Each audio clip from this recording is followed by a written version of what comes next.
The eyes of the world are on Australia this morning after Parliament passed sweeping world-first laws overnight, banning children and teenagers from social media. The move means anyone under the age of 16 will be blocked from using TikTok, Instagram, Snapchat and Facebook from the end of next year. The late vote capped off a frantic day in the Senate, where the government managed to ram through most of its legislative agenda on the final sitting day of the year.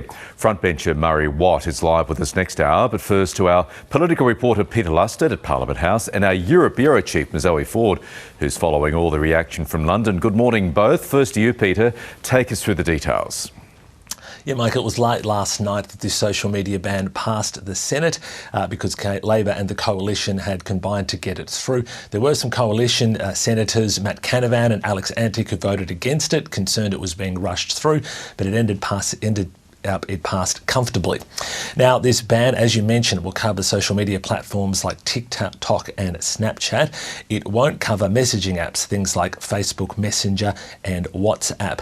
Now, importantly, for parents and for teenagers as well, it doesn't come in place today. It'll come in place a year from now. So still some time to get used to that. Now, as far as how it actually works, well, we know that the emphasis will be put on the social media platforms to keep kids under 16 off them, and the East Safety Commissioner will be watching them to make sure they're complying and can hand out fines if they are not complying. Now, as far as the technical method to check if people are under the age of 16, we don't actually know how that's going to work yet, if there's going to be ID checks, if there's going to be face scanning, if this is going to happen at the App Store level. All this is still to play out, so there's a lot to come on this. The one thing we do know is that the government has said that people won't have to hand over their passports to social media companies to get this through. Now, Zoe, take us through the international reaction. There's been plenty of it. Good morning, Michael. There certainly has.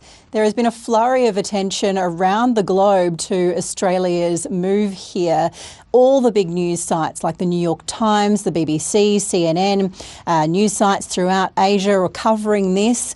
The BBC's news channel here, the 24-hour channel, has been having live guests for both sides of the argument throughout the day, as has Sky News UK. In Switzerland, the news site Blick has called the Land of Kangaroos move a controversial one. It had an interview with Michelle Rowland there, and Russian state media has also been reporting on this and said that here in Russia, Facebook is already banned, Instagram's already banned and recognised, quote, as extremist.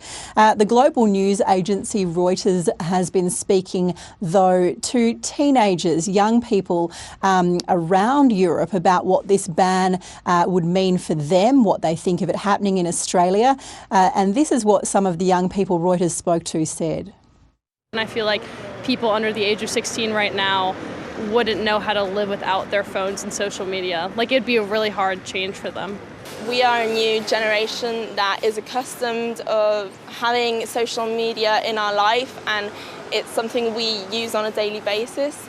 And I think restricting our use isn't going to help us. Some sort of limitations for younger kids, because there's a lot of stuff online which is quite dangerous and scary for young kids to see, so I think it's good to have some sort of ban. So, Zoe, are any of the countries in Europe considering following Australia's lead? Well, the UK Technology Secretary has said that he is certainly looking at what Australia is doing with great interest, how Australia is doing it, why Australia is doing it, and what evidence there may be to back that up. In France, they already introduced laws last year banning social media for children under 15 without parental consent, and other European nations say they're also watching what Australia is doing on this.